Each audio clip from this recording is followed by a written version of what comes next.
Salut toi. Aujourd'hui, on va parler du pouvoir de séduction naturelle des femmes. Donc, toi que tu sois célibataire, en couple ou même marié, cette vidéo est pour toi si tu es une femme.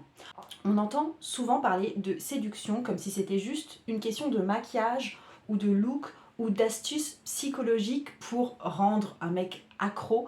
Mais en fait, franchement, faut être honnête, c'est quand même du vernis tout ça. Et moi, je crois que le vrai magnétisme, ça vient pas de ce que tu fais, mais de ce que tu es. Et en même temps, on nous gave de conseils, franchement, qui sont super basiques, type fais-toi désirer, sois pas trop acquise, travaille ton regard. Ok, bon. Moi, je crois qu'il y a bien plus à dire. Donc, ce dont on va parler ici, c'est ce qui rend une femme profondément séduisante, sans qu'elle ait besoin de tricher ou d'avoir recours à des artifices. On va aller chercher ça dans le tarot avec les 4 reines. Je les ai sorties ici. Parce que chacune de ces 4 reines, elle incarne une des facettes du magnétisme féminin. Donc si toi tu veux comprendre comment réveiller ton pouvoir de séduction sans jamais forcer, j'ai envie que tu restes avec moi jusqu'au bout parce que ce qu'on va voir va peut-être changer ta vision de la séduction, de l'attraction. Donc si tu restes avec moi, on verra aussi les outils pour que la personne que tu aimes ou la personne que tu cherches à attirer prenne elle-même vraiment la posture d'un roi face à une reine. En gros, qu'est-ce que toi tu peux faire quand tes émotions à toi débordent? Et aussi comment faire pour que l'homme qui te parle soit à nouveau décisionnaire dans sa vie, même dans ta vie, c'est-à-dire d'être un homme fort face à une femme forte. Et je ne me suis pas présentée, je suis Margot, je suis tarot coach et en fait ma perspective c'est vraiment de t'aider à utiliser le tarot comme un outil d'introspection pour rendre ta vie plus sexy, pour aussi guider tes transformations et t'accompagner dans tous les changements de ta vie et dans tes prises de conscience. Et je sais pas si tu le sais, mais avant ça, j'ai été thérapeute conjugale, ce qui fait que j'ai été très en contact pendant longtemps avec beaucoup de femmes, beaucoup d'hommes, et j'ai été consciente de leur domaine de frustration que j'ai longuement exploré, et aussi des actions peut-être contre-intuitives qui avaient sauvé l'aspect de séduction et d'attraction dans leur vie. Première reine que je veux te montrer, c'est la reine de bâton qui te demande d'être indomptable, d'avoir ce côté sauvage en toi. En fait, toi, ce qui va tuer ton magnétisme au féminin, c'est que tu vas peut-être avoir tendance à t'effacer dans une relation. Et tu vas essayer de deviner ce qu'un homme ou ce qu'un partenaire veut entendre pour pas faire de vagues. Donc là, on est vraiment dans une forme de dépendance affective. Et il y a aussi ce truc de, tu auras peut-être tendance, toi, à te faire passer après tout le monde. Genre, on t'invite à un jeudi, et toi, tu réponds, j'attends de voir si mon amoureux me propose un autre truc.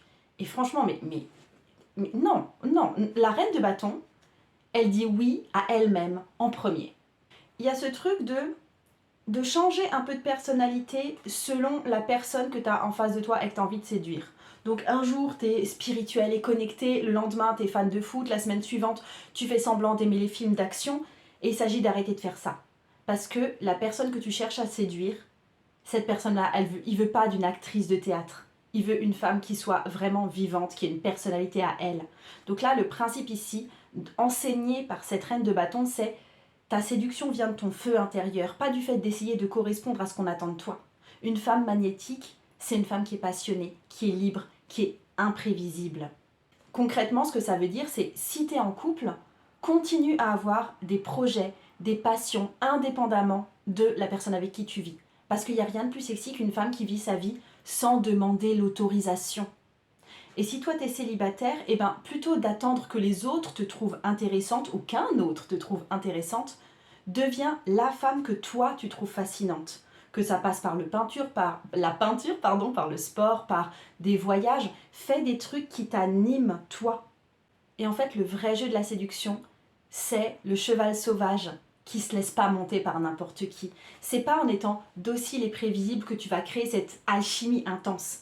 C'est en restant cette femme libre et insoumise jusqu'à ce que toi et toi seul, tu décides d'accorder ce privilège de l'attention à quelqu'un qui le mérite vraiment. Et c'est à ce moment-là que tout change. Parce que quand un homme sent qu'il a dû gagner ta confiance, qu'il a dû prouver sa valeur pour que tu t'ouvres réellement à lui, il ne te prend pas du tout pour acquise, il se sent fier d'avoir été l'exception, celui que tu as choisi parmi tous les autres. Et tu vois, c'est exactement cette dynamique qui rend une relation électrisante. Tu ne te donnes pas par peur d'être seule, mais parce que tu as choisi en toute conscience de te laisser apprivoiser par quelqu'un qui en est digne. Et cette personne, ça devient alors ton vrai roi de bâton. Je passe à la reine de coupe qui, elle, te demande d'être souveraine de tes émotions. En fait, ici, ce qu'elle te dit qui va tuer ton magnétisme, c'est la forme de harcèlement dans laquelle certaines femmes peuvent entrer, notamment par SMS, etc. Du type « ça va, tu fais quoi t'es sûr que t'as vu mon dernier message ?» Tu vas en mode « je suis du FBI ». Et un homme qui est attiré par toi, il n'a pas besoin de recevoir 18 messages par jour. Autre truc qui tue complètement le magnétisme, et on le fait souvent, et je pense que je suis coupable de ça, c'est de se transformer en thérapeute gratuite pour son mari et pour les autres personnes de sa famille d'ailleurs. C'est-à-dire que tu vas passer plus de temps à soigner ses blessures qu'à être sa partenaire. Tu es dans un espèce de rôle de maman, de psychologue et pas d'amante. Et autre chose qui là aussi peut tuer complètement ton magnétisme, c'est de faire du chantage émotionnel. Tu vois, si ton homme à toi, il commence à entendre des phrases comme « si tu m'aimais vraiment, tu gna gna gna gna gna gna », là, il est peut-être déjà en train de penser à s'éloigner. Donc ce que t'enseigne ici cette reine de coupe, c'est de t'attarder à ressentir tes émotions, et ça c'est bien, mais de les gérer en plus avec maturité, parce que ça c'est encore mieux. Plus tu es en paix avec toi-même, plus tu dégages une sérénité qui peut être vraiment très attirante et magnétique. Donc ce que ça donne concrètement, c'est si tu es en couple et que par exemple tu es en colère, franchement exprime-toi calmement, ne cherche pas à punir l'autre parce que ça fait sans doute partie d'un pack émotionnel qui vient à la fois de toi et à la fois de ses actions, mais en fait les crises façon drama queen, c'est divertissant quand c'est au cinéma et quand c'est dans des feuilletons, mais c'est pas magnétique. Et ensuite, quand tu es célibataire, imaginons qu'il y a un mec qui te gosse complètement après toi message. Franchement, sois indifférente. Déjà parce que l'indifférence, ça peut être très très magnétique. Et ensuite parce que tu es en train de te protéger toi-même. Mais tu peux juste te brancher sur la fréquence de « hey, son karma s'en occupera ». Et tu lâches et tu continues ta vie. Donc l'idée ici, en termes de gestion émotionnelle, c'est que si tu vas mal, si tu es très triste, si tu es très en colère, tu vas dire que tu vas prendre soin de ta colère. Par exemple, tu dis « je suis en colère, je vais aller marcher dehors parce que ça va m'apaiser, je reviens après ». Ou tu dis que tu vas prendre soin de ta tristesse. « Je me sens super triste de ça et ça. Du coup, je vais juste prendre un peu soin de moi. J'ai besoin de ce temps de décompression. Ne t'inquiète pas si tu me vois pleurer, c'est normal. » Et tu te mets en boule sur le canapé, et tu pleures, et tu te fais du thé, et tu te regardes un film triste. Mais tu prends ça en charge toi. Tu ne fais pas porter le poids de ton émotion à quelqu'un d'autre. Et si lui, il est impliqué dans cette colère, s'il a provoqué ta colère ou s'il a provoqué ta tristesse, tu lui dis que c'est ok, vous en reparlerez après, quand ta vague émotionnelle sera passée.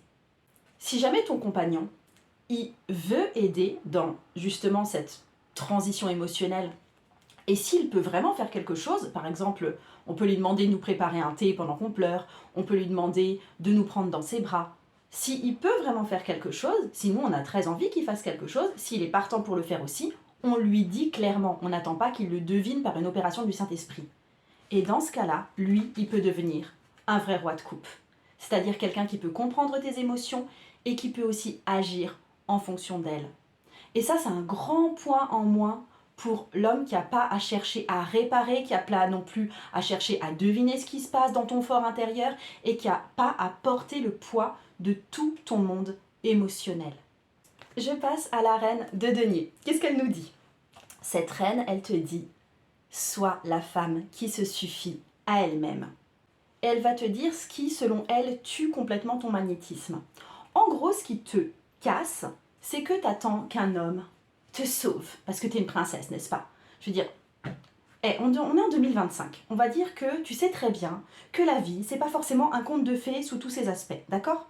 Donc, ce qui tue aussi ton magnétisme, c'est de dire quelque chose comme « moi, de toute façon, je suis nulle avec l'argent ». Et t'espères qu'un homme, de préférence, te prenne en charge un jour. La reine de denier, elle gère ses finances. Elle joue pas la princesse en détresse. Et aussi, le dernier truc qui peut vraiment casser ton énergie de magnétisme, c'est de tout sacrifier pour un mec dès le début. Je veux dire, il veut partir vivre en Pentagonie? Ok, je plaque tout. Tu ne fais pas ça. Tu gardes tes projets, tu ne renies pas ta propre vie pour une relation. Donc ce qu'elle t'enseigne ici, c'est qu'une femme attirante, c'est pas une femme qui est en attente. Elle est occupée à construire sa vie et ses trucs. Et l'autre enseignement, c'est plus tu investis en toi, plus tu vas dégager un aura de valeur et donc de séduction. Concrètement, qu'est-ce que ça peut vouloir dire? Imaginons que toi tu sois en couple, et tu vas continuer d'avoir ton propre univers. Tu vas pas te reposer uniquement sur la relation pour remplir ta vie.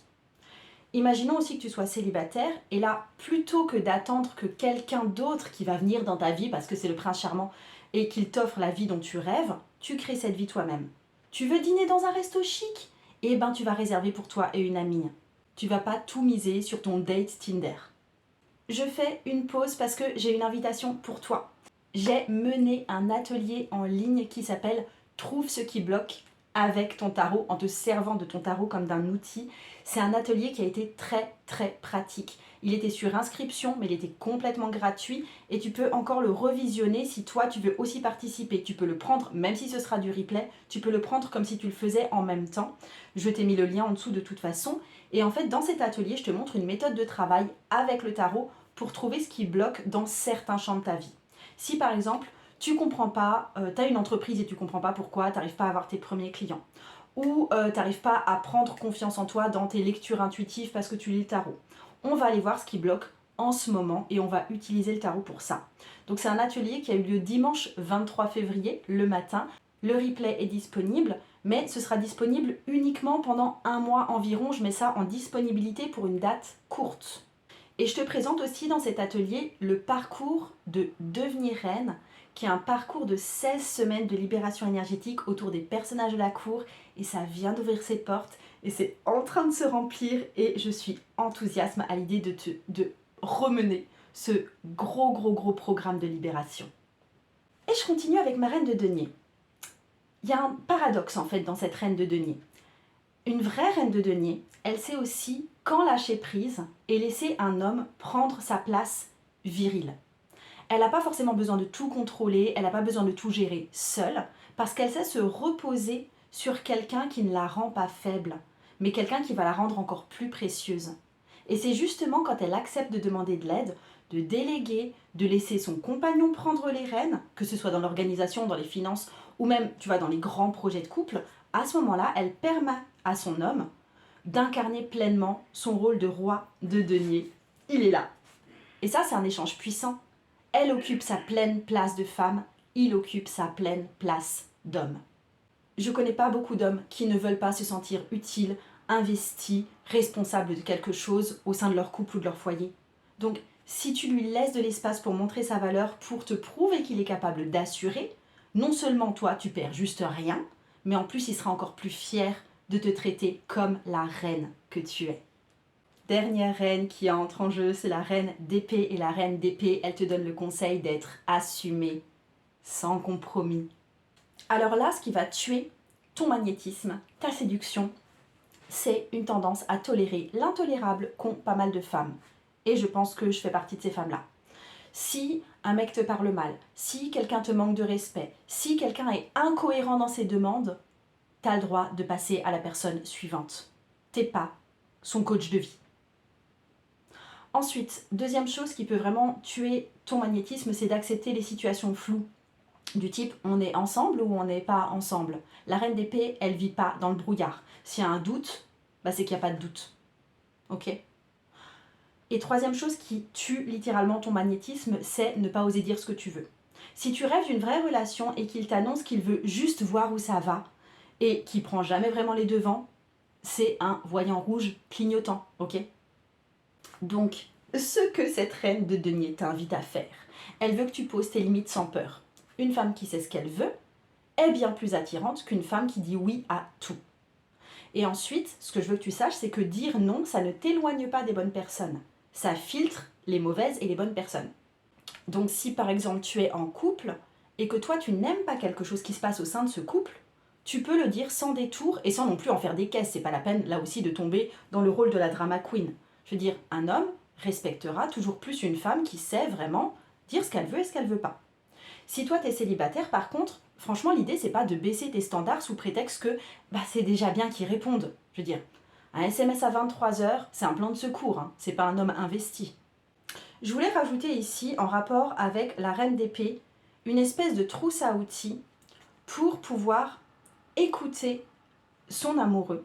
Parce que une grosse plainte qu'on m'adressait quand j'ai travaillé en thérapie conjugale, c'était « mon amoureux ne me parle pas assez ». Mais c'est aussi, je pense, parce qu'il y a beaucoup de femmes qui ne savent pas écouter leur homme, d'accord? En fait, à partir du moment où tu vas vraiment savoir l'écouter, tu vas avoir face à toi un homme qui devient à son tour capable d'écouter et de prendre des décisions, donc un vrai roi d'épée, d'accord? Donc, quand ton homme arrive et qu'il est dans une forme de plainte ou même une forme de reproche vis-à-vis de toi, même si tu n'es pas du tout d'accord avec ce qu'il dit, pars du principe qu'il a raison, parce que il a sans doute raison de son point de vue. Il est en train de dire sa vérité à lui. Donc c'est ok. Ça, c'est sa vérité à lui, même si moi, profondément, je ne suis pas d'accord. Mais prends quelques secondes pour te dire que de son point de vue à lui, il a raison. Et ensuite, à partir de là, tu vas lui dire oui et tu vas reformuler et tu vas hocher la tête. En gros, tu te places en mode écoute active. L'écoute active, ça veut dire que tu montres que tu es en train d'écouter la personne et la personne peut parler jusqu'à ce qu'elle ait fini de dire ce qu'elle avait à dire. En gros, s'il dit, je sais pas moi, imaginons, je trouve que dans cette maison, tout est toujours en bazar, j'en peux plus. Ah bon? Tu n'en peux plus? Ah bon? Tu trouves que c'est toujours le bazar ici? Oui, et il va continuer à dire. Ok? Et plus il avancera dans sa propre progression en termes de paroles, plus que tu vas voir qu'il va être mitigé, plus il va mettre de l'eau dans son vin, plus il va être capable d'analyser lui-même ce qu'il est en train de dire. Mais le but, c'est pas que tu le contredises, et le but, c'est pas que tu donnes ton avis à toi, et le but, c'est pas non plus que tu l'approuves complètement.